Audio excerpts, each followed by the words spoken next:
Bonjour à toutes et à tous. Aujourd'hui, on va se retrouver pour un entretien de vente simulé avec mon petit frère qui est freelance dans le montage de podcast. Moi qui suis freelance en développement d'applications mobiles et formateur pour indépendants. Donc, j'ai aidé plusieurs dizaines d'indépendants à mieux apprendre à vendre, à trouver des clients et à négocier. Et aujourd'hui, on va faire un entretien simulé de vente. Je vais vous partager pas mal de petites astuces pour améliorer votre posture en tant que vendeur. On est parti ? C'est parti. Alvarez, vous êtes freelance dans l'informatique. Vous êtes formateur aussi pour des freelances. Alors, petite mise en contexte, donc on va faire un jeu de rôle. Moi, je vais jouer le rôle d'une cliente potentielle qui a contacté mon frère Lucas sur LinkedIn. Très rapidement, le profil de la cliente est le suivant. Elle travaille, on va dire, dans le secteur de l'e-commerce. On va rester vague pour éviter que la personne tombe sur cette vidéo, si vous voyez ce que je veux dire. Donc, c'est une personne qui est freelance. C'est tout ce que je vais dire. Elle a un podcast, cette personne, dans le milieu de l'e-commerce, donc. Elle a contacté mon frère pour développer son podcast et être aidée sur le montage et la post-production. Voilà, je vais en rester là sur le contexte. Lucas, donc tu vas jouer ton rôle. Moi, je vais jouer le rôle de la freelance. Bonjour Lucas, comment allez-vous ? Très bien, et vous ? Bah écoutez, merci à vous de prendre le temps de répondre à mes questions parce que justement, je cherche de l'aide pour la post-production de mes épisodes de podcast. Très bien. Eh ben écoutez, J'écoute. Ok, alors vous voyez la première erreur qu'a fait mon petit frère maintenant, c'est qu'il n'a pas de questions. Il n'a pas préparé, et je vous invite tous à le faire, à préparer vos entretiens en amont. Faites des recherches sur la personne, sur qui elle est, son profil. À votre avis, estimez aussi son niveau de revenu, ce client. Si c'est une entreprise du CAC 40, vous savez qu'en termes de fonds, il n'y aura pas de problème. Par contre, si c'est Monsieur Tartampion qui n'a jamais fait l'appel à une personne qui propose vos services, il a peut-être aucune idée de combien ça va lui coûter, peut-être qu'il a même pas les moyens. Donc, jaugez un petit peu quelque part du profil de la personne à qui vous vous adressez. Je dis souvent que Tata Monique n'aura jamais les mêmes moyens pour refaire son site, son blog à propos de son potager qu'une entreprise du CAC 40 qui gagne des milliards tous les ans. De quelles informations as-tu besoin de la part du client pour pouvoir lui faire une proposition ? Oui. Je dirais que j'ai besoin de savoir quel type de... Plus importantement, c'est quel type de podcast ? Le temps surtout. Bon, ça, visiblement, elle a déjà répondu. À quelle fréquence elle a besoin de moi ? Ok, très bien. Le budget ? Ok. Pour le montage ? C'est pas mal déjà. C'est déjà pas mal ? C'est déjà pas mal. Maintenant, de quelles informations a besoin ton client pour savoir si tu es la bonne personne pour travailler avec lui ? Le nombre de clients que j'ai déjà eu, le nombre de podcasts que j'ai déjà montés. Non, pas forcément. Il va se poser plutôt... Il veut savoir si tu es compétent pour monter ses podcasts. Donc effectivement, le fait que tu aies déjà fait des podcasts, que tu puisses lui envoyer, etc., va rentrer en ligne de compte et tu vas gagner des points. Donc premièrement, c'est... Voilà, donc est-ce que tu as déjà fait ce pourquoi je te contacte ? Deuxièmement, est-ce que je peux te faire confiance ?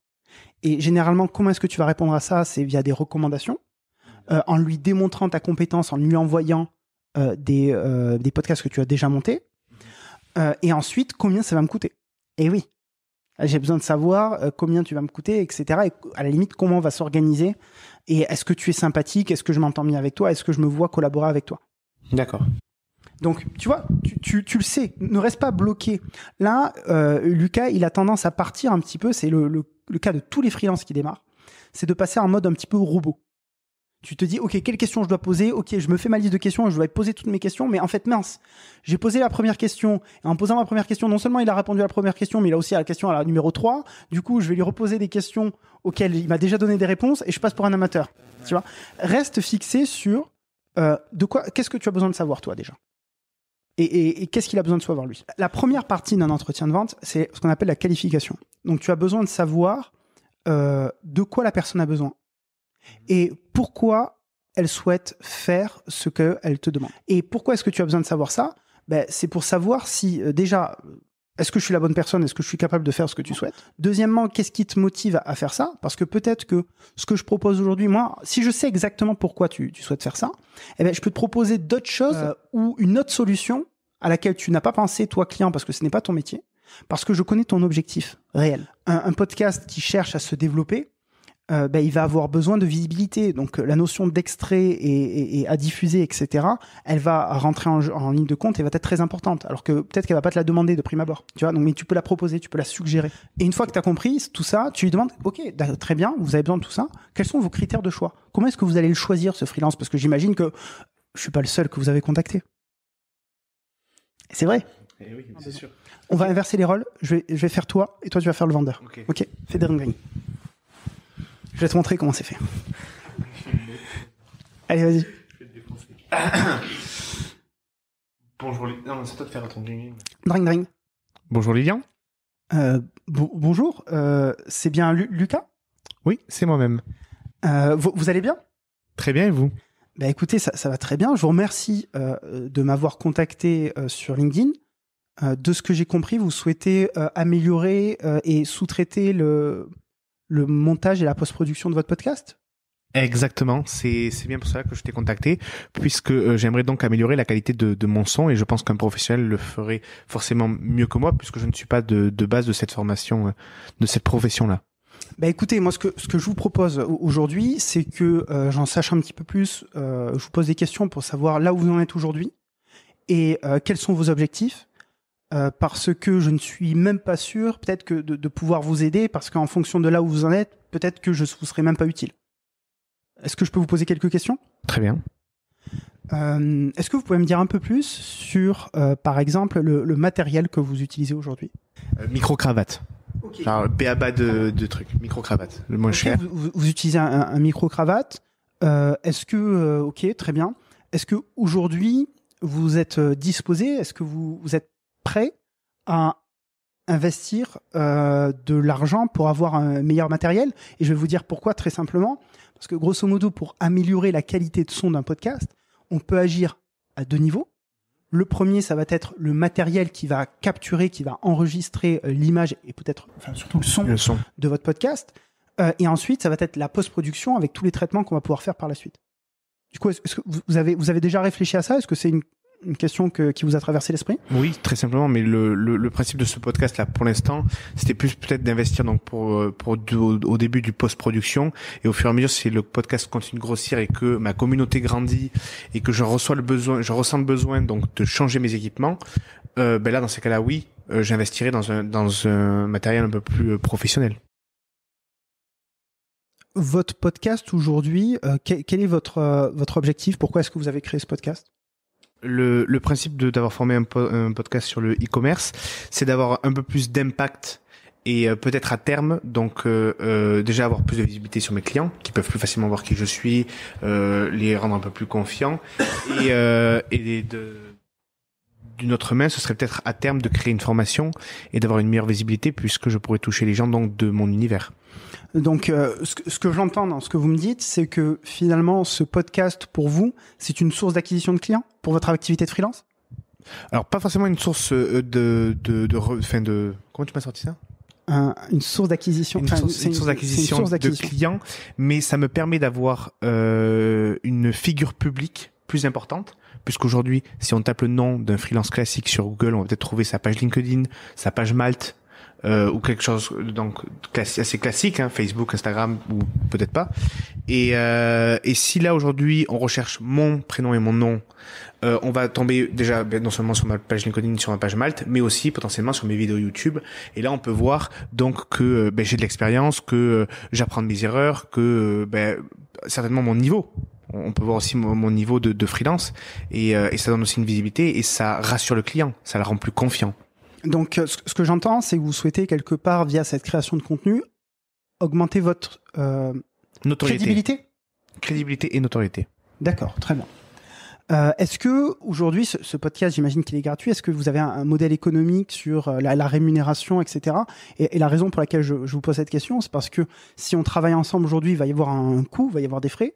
Je suis désolé de vous le dire, je suis pas gratuit, mais la raison pour laquelle je vous pose cette question, c'est comment est-ce que vous allez faire sens de la dépense que vous vous apprêtez à faire, que ce soit pour moi ou pour un autre freelance, puisqu'il y en a plein que vous pouvez employer aussi. Comment est-ce que vous allez le justifier finalement, ce coût-là? Est-ce qu'il y a un modèle économique de votre podcast? Qu'est-ce qui justifie pour vous cet investissement aujourd'hui? Et là, c'est au-dessus de mes capacités pour répondre. Ok, c'est pas grave. Mais ok, on va mettre une pause et je vais faire une analyse de toutes les questions que je t'ai posées, pourquoi je te les posées. Tu vois, dès le début du podcast, j'ai désamorcé ce qu'on appelle la résistance à la vente. Vos clients, généralement, quand on est dans une situation de vente, il va y avoir une opposition. Il va y avoir quelque part un affrontement en mode adversaire. Lui, il a ses intérêts, il veut travailler avec moi, moi, je veux peut-être pas forcément travailler avec lui et je lui fais pas confiance, etc. Donc, qu'est-ce que je t'ai dit ? Je t'ai dit, écoutez, je suis curieux de savoir et de vous poser des questions pour savoir là où vous en êtes aujourd'hui et là où vous souhaitez aller, parce que peut-être que je ne suis pas la bonne personne pour vous, peut-être que je ne peux pas vous aider. Et tu vois, ça, c'est très contre-intuitif. Et la personne, elle se dit, mince, attends, le gars, c'est moi qui le contacte, déjà, et en plus, il va pas essayer de me vendre son truc à tout prix, il s'en va. Il me dit, peut-être que je suis pas la bonne personne pour vous, on va voir, on va discuter. C'est de drague, ça. C'est exactement, c'est fuis-moi, je te suis-moi, je te fuis. C'est exactement ça. Et tu vois, ça, c'est très puissant. Oui, c'est vrai. C'est très puissant. Ça marche très bien. Et donc déjà, ça rassure la personne. Elle se dit, attends, parce que la première chose qu'un truc qu'un client potentiel il va te dire, c'est pourquoi toi. Oui, pourquoi toi et pas une autre. Et vas-y, si tu me poses pourquoi moi, vas-y, pose-le, tu vas voir. Pourquoi vous, Monsieur Alvarez, et pas un autre? Ben, écoutez, en toute sincérité, pour le moment, je suis pas sûr d'être la bonne personne qu'il vous faut. Par exemple, j'aimerais bien savoir sur qu'est-ce que vous attendez en matière de qualité sonore. Est-ce que vous avez des objectifs, par exemple, sur la diffusion de votre podcast? Comment est-ce que vous le faites connaître? Est-ce que vous pensez avoir besoin d'aide de ce point de vue-là? Un vendeur de basique, il aurait dit évidemment que je peux vous aider, évidemment que je suis la personne qu'il vous faut. Il serait lancé dans un pitch où il disait regardez ce que je peux vous apporter, etc. Moi, je te dis peut-être pas. En fait, j'ai besoin d'en savoir plus. Et forcément, la personne, elle est déstabilisée parce que ce n'est pas du tout le type de discours qu'elle a l'habitude d'entendre de la part des vendeurs.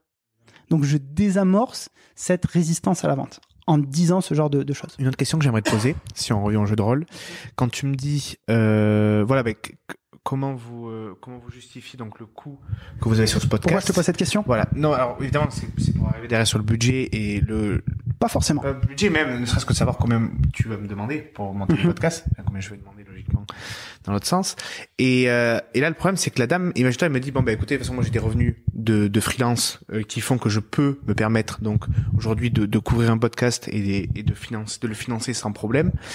Et la question derrière qui va suivre, c'est quoi? Quels sont vos tarifs?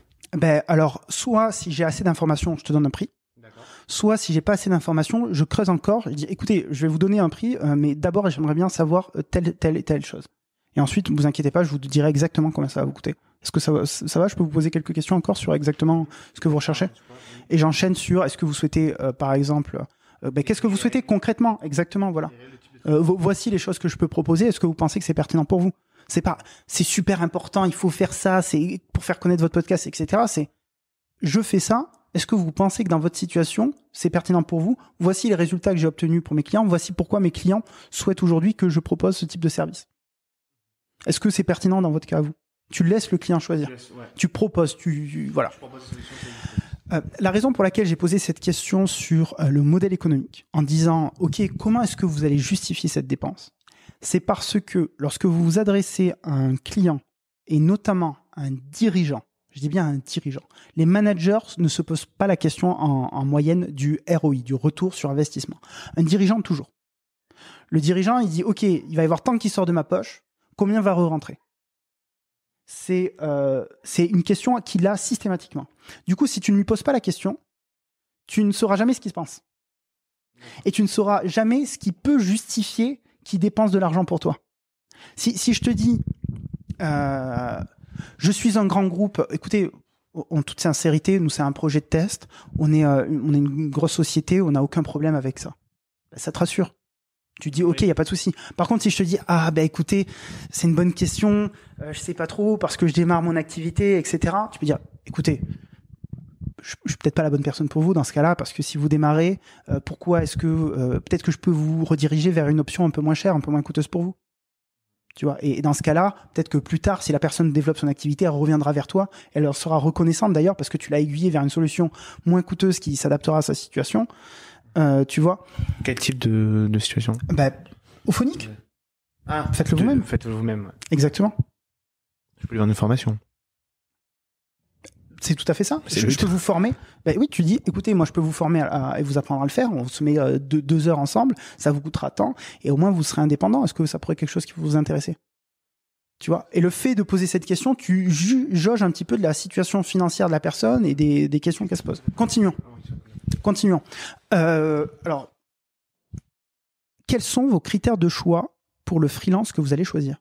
Est-ce que vous avez une idée de qu'est-ce qui est le plus important pour vous dans le freelance que vous allez choisir? Tu sais pas répondre à la question. Peut-être qu'il va dire les compétences. Peut-être qu'il va dire j'aimerais bien réactivité, rapidité. Oui, ou tout simplement j'aimerais être rassuré et avoir quelqu'un qui a déjà travaillé pour plusieurs clients, peut-être même dans mon secteur. Et là, si tu dis t'as pas d'expérience dans le commerce, tu peux dire écoutez, je vous arrête tout de suite. Si vous cherchez quelqu'un qui a une grande expertise dans votre secteur qui est de l'e-commerce, ce n'est pas mon cas. Je suis peut-être pas la bonne personne pour vous. Par contre, j'ai de l'expérience dans tel et tel secteur. Ou alors tu peux avant creuser, dire, vous cherchez quelqu'un dans l'e-commerce? Qu'est-ce qui est si important que ça? Pourquoi est-ce qu'il faut absolument que la personne maîtrise le sujet de l'e-commerce? Tu creuses un petit peu l'objection. C'est une objection, ça, quelque part. Donc, pour gérer une objection, il faut creuser, il faut la comprendre, et ensuite, tu peux y apporter une réponse, ou éventuellement dire, écoutez, si vous cherchez ça, je vais être transparent avec vous, je suis pas la bonne personne. Est-ce que c'est vraiment important? Est-ce que c'est indispensable? Mais au moins, tu es honnête. Tu es honnête, et d'ailleurs, la personne, elle sait, généralement. Elle sait, d'ailleurs, elle peut te tester, elle peut te balancer une objection comme ça, voir comment tu réagis. Et en fonction de si tu mens ou pas, et si elle sent que tu es pas sincère ou pas, soit tu perds toute crédibilité et elle va te virer. Soit tu gagnes en crédibilité parce que tu dis, écoutez, moi, j'ai pas d'expérience dans le domaine de l'e-commerce en toute sincérité, donc si c'est absolument nécessaire pour vous, je suis pas la bonne personne. Elle tire, non, mais c'est pas très grave, parce que voilà, il y a d'autres choses qui me plaisent chez vous, tu vois. Et quelque part, tu vois, tu la repousses, mais la personne, elle dit, ah mince. Ouais, tu vois? Exactement. Donc, la question que je poserai ensuite, c'est quels sont vos critères de choix? Et dans vos critères de choix, ce que j'attends, c'est le pourquoi est-ce que vous souhaitez faire ce podcast. Vous m'avez parlé de crédibilité, etc. Comment est-ce qu'on va juger que votre podcast, il vous apporte de la crédibilité? Tu vois, ça, c'est une vraie question.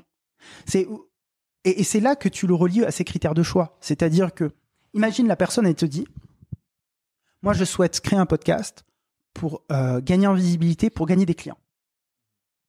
Ok, très bien. Combien de clients vous a apporté votre podcast jusqu'à présent? Un seul. D'accord. Vous faites combien d'épisodes par semaine? Quelle fréquence? On fait un épisode par semaine. Très bien. Donc 4 épisodes par mois et donc 12 par an. Vous prenez des vacances quand même, j'imagine. Ouais. On fait, je sais pas, on fait... J'ai dit combien d'épisodes par an? 12? Non, ouais, 52. Ouais, 52, qu'est-ce que je raconte? On fait 40 épisodes par an. On fait 40 épisodes par an, d'accord. Et comment est-ce que... Imaginons qu'on travaille ensemble. À quoi va ressembler le succès? Combien de clients, si on travaille un an ensemble, doivent vous rapporter votre podcast? Donc sur 40 épisodes, combien de clients vont être générés? Vous avez fait 12 épisodes jusqu'à présent, ça vous a rapporté un client.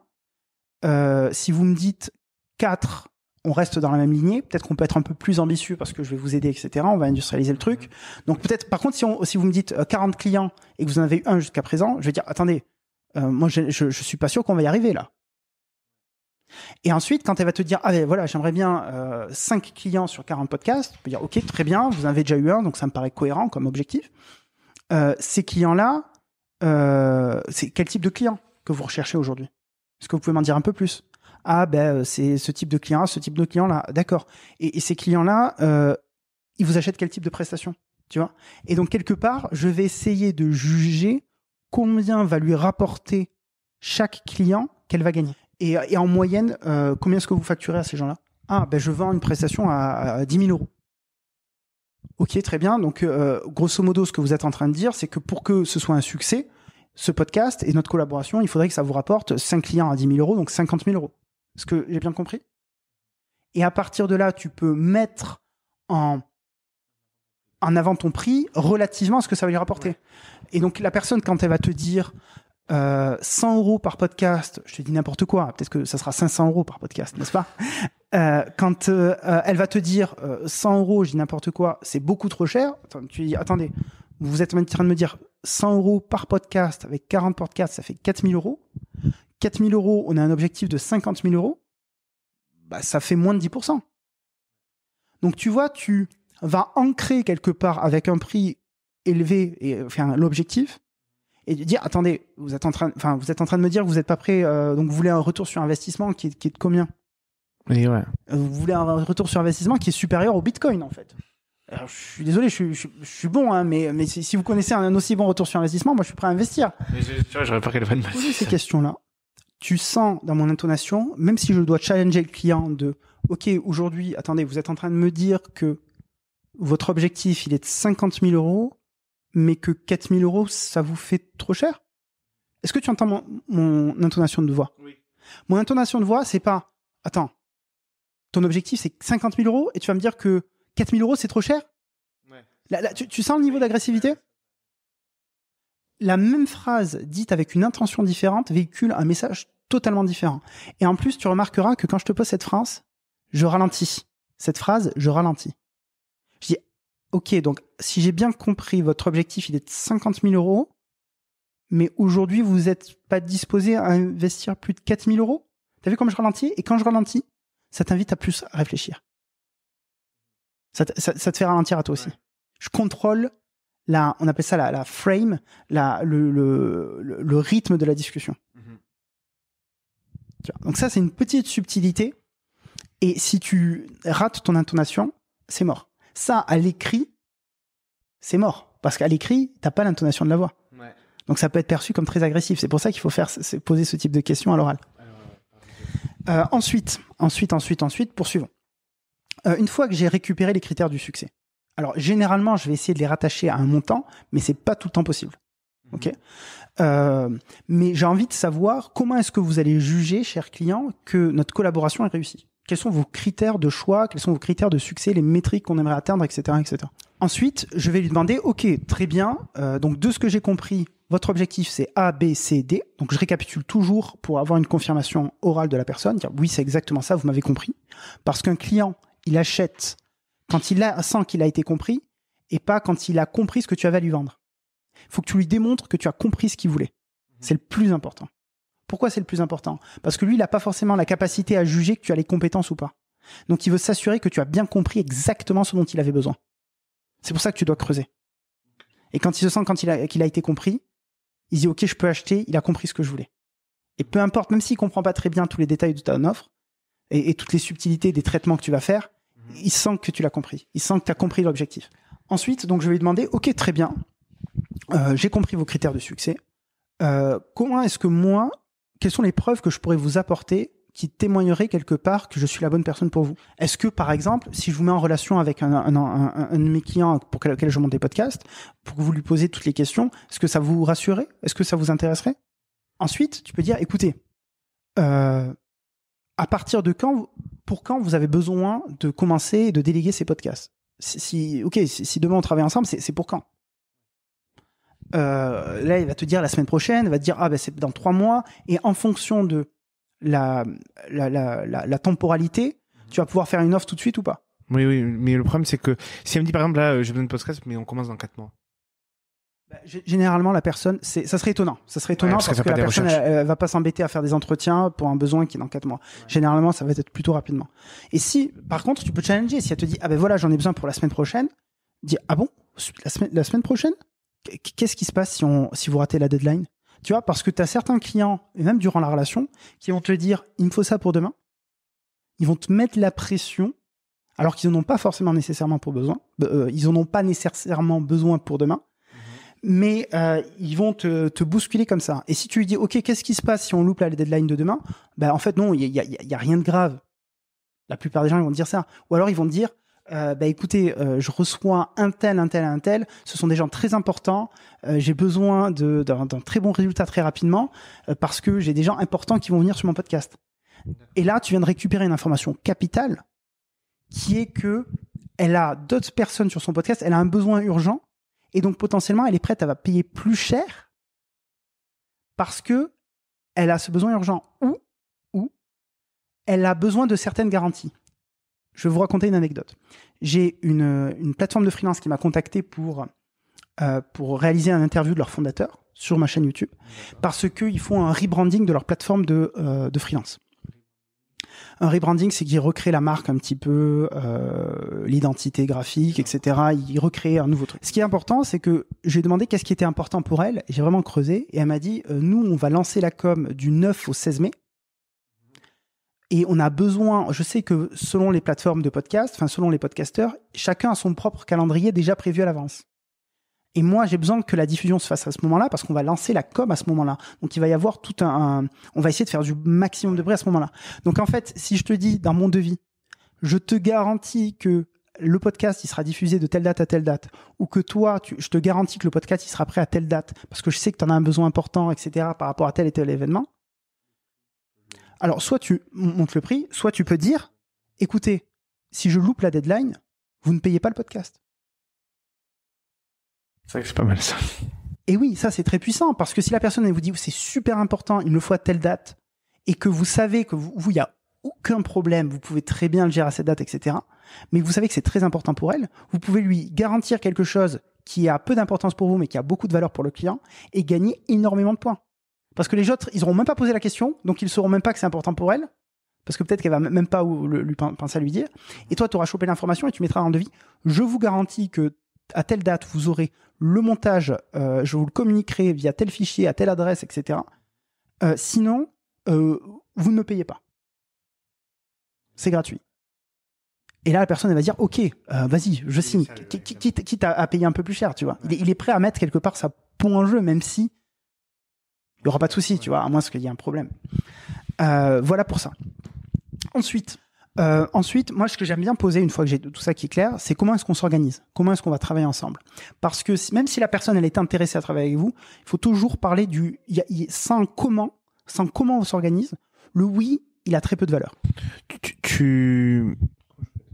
Tu parles de toutes ces questions dès le premier entretien. D'accord. Dès le premier entretien, j'essaie de. Alors là, on fait une vidéo qui est assez longue, mais effectivement, j'essaie de cerner le plus rapidement possible tous ces enjeux-là. Donc ouais, il y a beaucoup de sujets à aborder. Donc comment on s'organise ? Est-ce que vous avez des manières, des méthodologies ? À quelle fréquence vous avez besoin de moi ? Est-ce que vous avez une idée de l'organisation ? Je peux vous partager l'organisation que j'ai avec d'autres clients. Comment je vais vous tenir au courant ? Par exemple, moi, vous allez m'envoyer des fichiers. X jours plus tard, je vous préviens que les fichiers sont traités et uploadés sur votre plateforme. Vous me donnez les accès.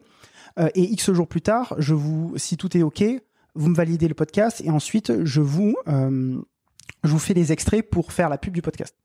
Mais que la personne ait la timeline en tête pour savoir, OK, comment ça va se passer concrètement, pour qu'elle puisse se projeter dans la relation avec toi.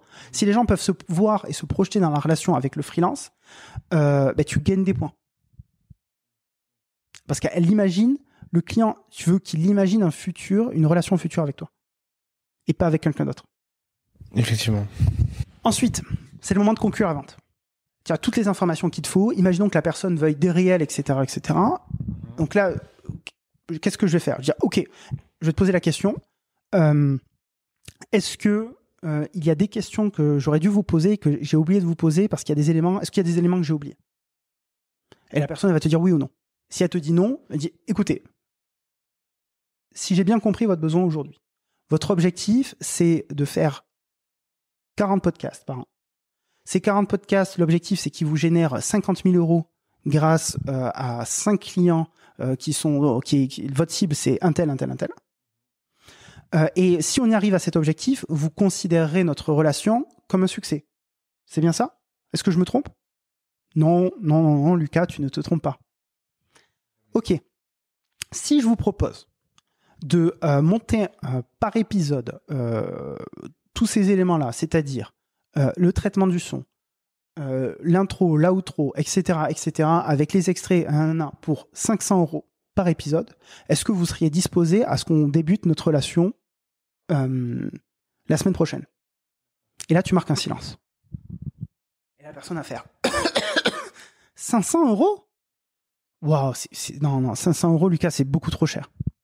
Comment tu réagis ? Ce serait quoi ? Quel est votre budget ? Alors, quel est le budget que vous avez alloué au podcast ? Alors, écoute, je sais pas trop, mais 500 €, vraiment, c'est... Ah non, ce montant-là, c'est... Ouf, attendez, j'ai besoin d'un verre d'eau, là. Non mais ah non, j'ai pas. Non, attendez, mon cousin, il me fait pour 3 fois. Enfin, il me fait pour même pas 50 €, quoi. Vous êtes 10 fois plus cher. Partez avec votre cousin. Alors, imaginons que tu me dises, c'est trop cher. La première question que j'ai envie de poser, c'est pourquoi? Non. C'est trop cher? Je répète ce que tu viens de dire avec l'intonation qui monte, c'est-à-dire une question. C'est trop. Attends, c'est trop cher, c'est-à-dire, vous pouvez m'en dire plus? Parce que tu veux comprendre quel est le référentiel de la personne. Si elle te dit c'est trop cher, oui, c'est trop cher parce que hier j'étais avec un freelance, il m'a proposé à la place des 500 €, 300 €. Tu sais le gap qu'il y a entre ton proposition et ce qu'elle t'a fait. Tu vois, donc tu veux récupérer de l'information avant de dire ok. Ah d'accord, donc il y a un freelance qui waouh, c'est un super deal que vous avez et il vous a proposé exactement ce que je vous proposais moi. Pourquoi est-ce que du coup on se parle aujourd'hui? Est-ce que, enfin, je veux dire, j'imagine que votre temps il est précieux. Qu'est-ce qui vous a empêché de travailler avec lui à ce moment-là quand il vous a fait cette proposition? Je trouvais ça trop cher. Ouais, peut-être qu'elle va dire, je trouvais ça déjà trop cher, ou peut-être qu'elle va te dire, j'ai pas été rassuré par tel point et tel point, ou parce qu'il me paraissait pas très sérieux, etc., etc. Tu vois, elle va peut-être te donner elle va s'auto-vendre ta prestation en disant le négatif qu'elle pense de quelqu'un d'autre, ou tu vois, etc. Mais déjà, quand tu as plus d'informations sur le c'est trop cher, le pourquoi c'est trop cher, tu peux comprendre et éventuellement lui proposer une solution. Dire, écoutez, le classique, c'est quoi? On me dit c'est trop cher. Bon, écoutez, on était parti sur 5 réels. Imagine, elle te dit, c'est 300 € mon budget. Tu peux lui poser la question. Une fois que tu as compris pourquoi c'est trop cher, dire, ok, combien vous seriez prêt à l'aise aujourd'hui d'investir? Parce que moi, je n'ai pas envie de vous... Et en fonction de ça, je réduis le devis. Exactement. Tu réduis le devis, le périmètre de ce que tu lui proposes. Tu dis, écoutez, quel est le moins important pour vous dans ce que je vous ai proposé? Peut-être qu'au lieu de faire 5 réels, 5 extraits, ou 6 extraits, ou 10 extraits, on va en faire 3 ou 2. Peut-être qu'on va enlever le sous-titrage, etc., etc. Ou peut-être que tu vas challenger ton client et dire, écoutez, moi, en dessous de tel prix, je ne saurais pas vous aider. Parce que je peux vous dire une chose, c'est qu'en dessous de ce prix-là, je suis pas sûr qu'on atteindra votre objectif.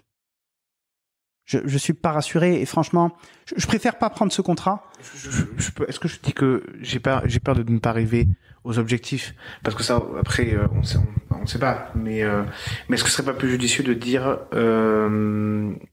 à ce prix-là, moi je m'y retrouve pas. Non, c'est pas rentable pour moi. Tu pourrais, mais en fait, elle s'en moque. Le client s'en fout de toi. Super. C'est une réalité, mais c'est vrai. C'est vrai. Lui, ce dont il soucie, c'est ses objectifs à lui. C'est pour ça que je reviens toujours à ses objectifs. C'est pour ça que je dis, écoutez, moi, en dessous de ce prix, à la limite, je pourrais vous proposer de réduire les 5 extraits. On n'en fait que 2. Mais ce dont j'ai peur, c'est que nous n'atteignions pas vos objectifs à vous, qui sont de 5 clients à 10 000 € par client, et donc 50 000 €. Et donc, en toute sincérité, chère cliente, moi, je préfère ne pas prendre cette proposition, parce que je pense pas finalement être la bonne personne pour vous au vu de votre budget et de vos objectifs. À moins que vous pensiez pouvoir trouver un peu plus de budget aujourd'hui, tu vois. Et la personne elle va dire non, machin. Je dis qu'est-ce que vous souhaitez faire? Tu vois, je cède pas. Je laisse toujours la responsabilité au client de dire non ou d'avoir le dernier mot. Ouais. Tu vois, je veux pas fermer ma porte. Ou peut-être qu'elle va te dire écoutez, je vais voir parce que peut-être que je peux prendre du budget ailleurs sur tel projet, machin, etc. Et peut-être que la personne elle va pas être rassurée au fait de travailler avec toi, elle va dire oui mais je sais pas si on va atteindre l'objectif. Si tu me garantis Lucas qu'on va faire 5 clients, mais vas-y, je signe tout de suite. Et il dit je suis d'accord, mais moi je j'ai pas la capacité aujourd'hui parce que je maîtrise pas tout, votre offre, etc. Enfin, vous voyez bien que moi je peux vous faire un podcast de la meilleure qualité, mais après c'est vous derrière qui allez. Il y a plein d'éléments que je ne maîtrise pas. Ouais. Tu pourrais essayer de garantir, mais bon, c'est très risqué. Ouais. Et c'est pas si super. Exactement. T'es pas payé. T'es pas payé.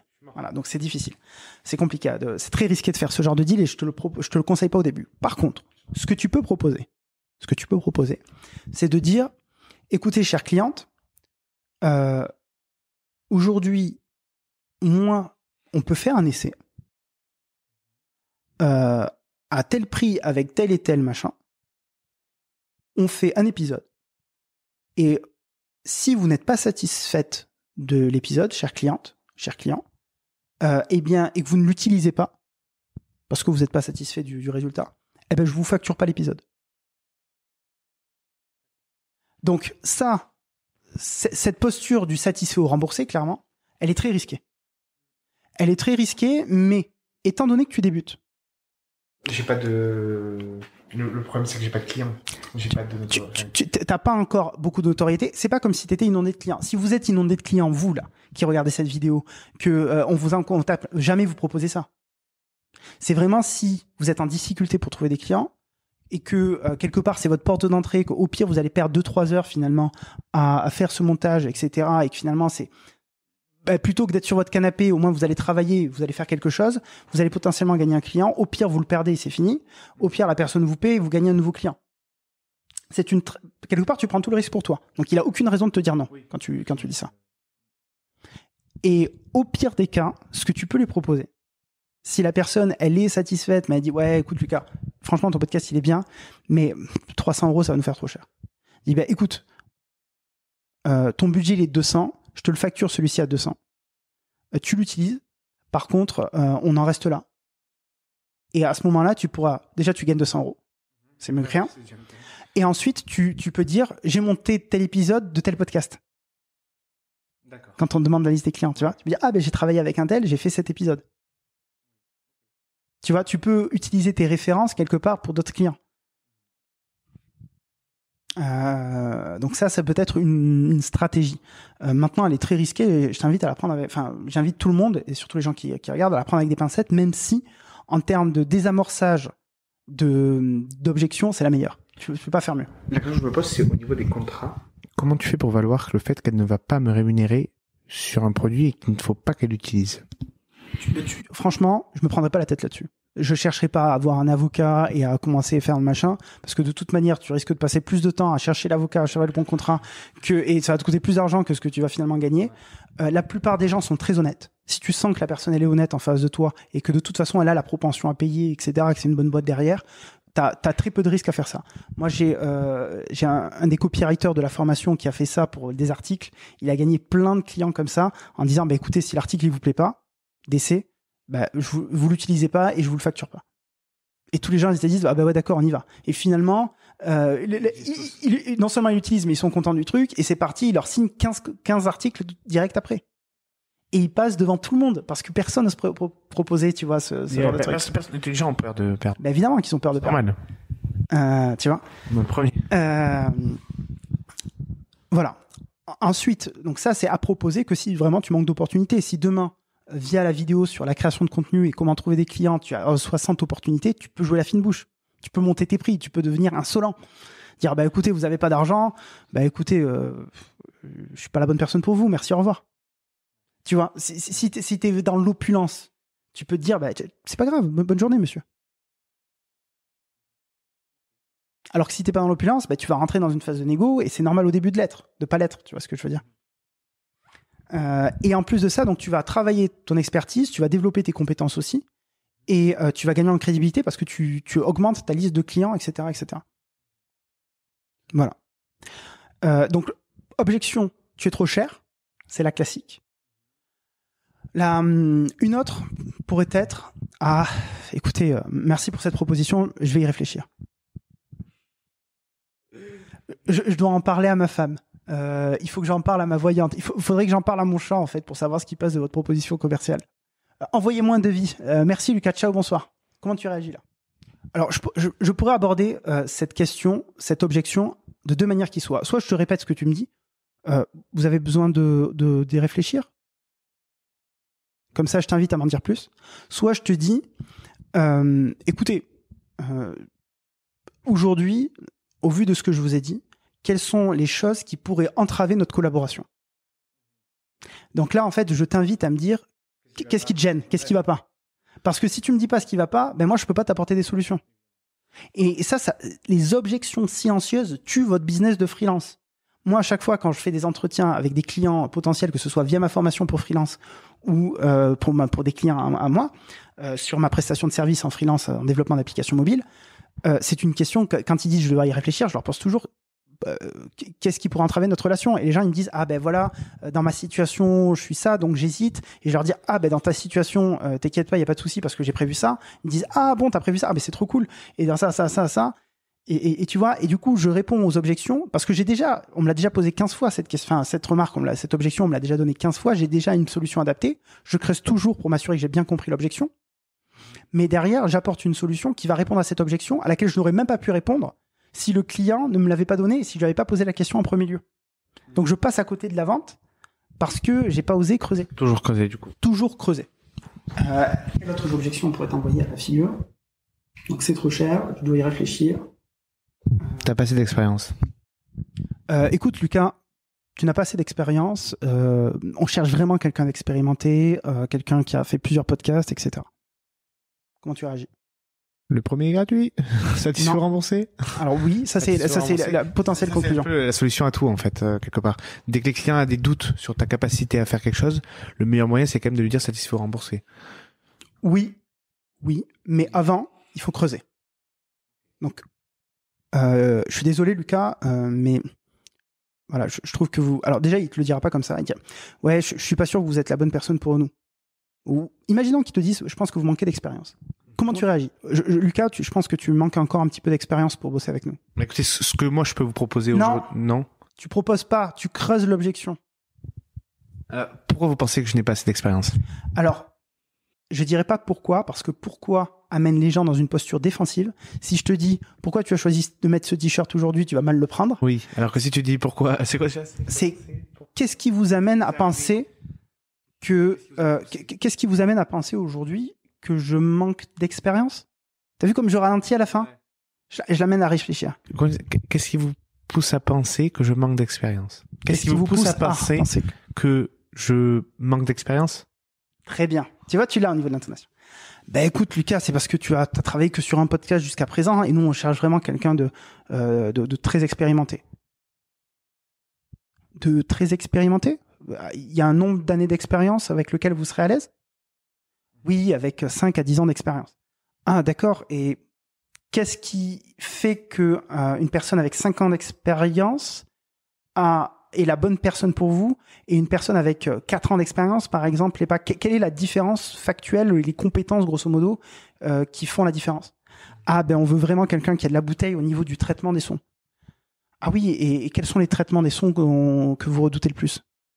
Ah, ben, je sais, vous savez, j'ai déjà mis en place ces traitements de sons-là sur d'autres épisodes, et d'ailleurs, je peux vous mettre en relation avec des clients qui attesteront que j'ai déjà mis en place ces traitements de sons-là.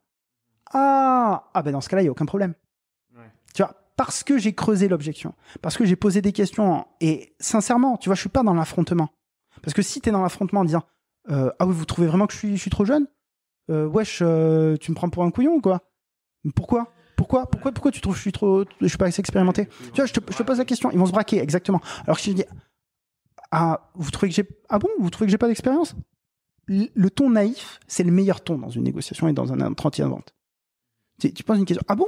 Mais sincèrement, qu'est-ce qui vous amène à penser ça? Donc tu creuses, et à la fin, tu peux potentiellement répondre à l'objection. Tu peux dire, ah ben écoutez, mais oui, je comprends, c'est super important finalement le traitement du son. Si je vous mets en relation avec des clients pour lesquels j'ai fait ce genre de choses, qui peuvent attester de mon sérieux et de la qualité de mon travail, que je vous envoie même peut-être ces podcasts que vous pouvez écouter, est-ce que ça vous rassurait? Oui, Lucas, ça nous rassurait, mais quand même, machin, là. Écoutez, moi je sens que vous êtes hésitant. Si on faisait un essai, et là tu proposes la garantie satisfaisante, tu vois, mais c'est le dernier lieu. Tu vois, c'est vraiment ton dernier recours, t'es pas obligé de le proposer tout de suite. Maintenant, une autre objection. Quelles sont les garanties que vous me proposez?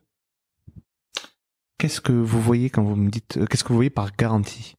Qu'est-ce que je vois? Oui. Quel type de garantie vous voulez énoncer? Tout bêtement, par exemple. T'as parfaitement répondu. J'aurais plutôt dit quelles sont les garanties que vous recherchez. Mais tu vois, tu réponds par une question. Très bien. Tu dis pas je peux vous faire du garantie satisfait remboursé. Ouais. Surtout pas. Mais lâchez jamais ça. Je veux dire, écoutez, moi la garantie qui est importante pour moi, c'est que tous les mardis, on publie l'épisode à temps. Ah, donc si je m'engage contractuellement à vous livrer l'épisode avant le mardi, et que vous engagez aussi à me les donner au moins une semaine avant ou 5 jours avant pour que j'ai le temps quand même, parce que voilà. Moi, si vous êtes prêt à me garantir que vous voulez me donner 5 jours avant, moi je suis prêt à vous garantir qu'ils seront prêts pour mardi, et s'ils sont pas prêts pour mardi, je vous le facture pas. Si t'es disposé, parce qu'encore une fois, peut-être qu'il y a des gens qui vont nous écouter et dire non, moi j'ai pas envie de travailler sous stress comme ça. Moi ça me va pas. Franchement, je vous impose pas ces solutions, je vous donne juste des solutions à des cas concrets d'objection. Écoutez, si cette vidéo vous a plu, déjà je vous invite à exploser les pouces bleus parce que ça a été pas facile. Félicitez Lucas qui a fait le cobaye sur cette vidéo. Si vous avez appris des choses, dites-le moi en commentaire. Abonnez-vous à la chaîne YouTube, abonnez-vous à la newsletter, parce que vous voyez ces tips que je vous donne, je vous en donne plein gratuitement au sein de ma newsletter. Donc évidemment, ne loupez pas ça. Inscrivez-vous, le lien est en description. Si vous souhaitez vous aussi être formé comme mon petit frère Lucas, je vous invite à checker ma formation. Et en attendant, on vous dit à très bientôt. Ciao.